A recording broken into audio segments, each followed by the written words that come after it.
সংগ্রামী ভাইরা, আমাদের দেশের প্রত্যেকটা নির্বাচনী দল তারা নির্বাচনের পরে কি কি উন্নয়ন করবে সেই ইস্তেহার অলরেডি প্রদান করছে, কিন্তু আমাগো মামু হে ওস্তাদের মায়ের শেষ রাইতে দেখাইবে হে এখন আপনাদের সামনে ইস্তেহার প্রদান করবে এমডিপি পার্টি হইতে সে নির্বাচনে জয়লাভ করলে কি কি উন্নয়ন করবে। এই নেতা কি আছে? আছে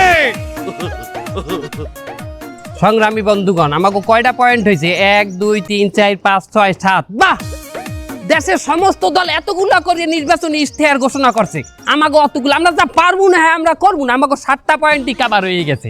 আমরা নির্বাচনে জয়যুক্ত হইলে প্রথম আমরা যে উন্নয়নটি করব, পায়খানা বা প্রস্রাবের রাস্তা থেকে কিছু বের হলে এটা কি ইশতেহার দেখ দেই বাবু, এটা দেই উজুবঙ্গের 7টা কারণ।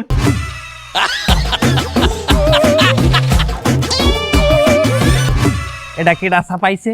তোমার ভাগ্যে চাপাইছি। মামা আমি তো ঠিক লাইলেই ছাপাইলাম, তার ওই মাদ্রাসায় কইতে আমার একটা লিফলেট দিয়েছিল, আমার মনে হয় হেডে লইছি মামু। লাডিয়ান লাডিয়ান সাংঘাতিকের সামনে আমার লিখতে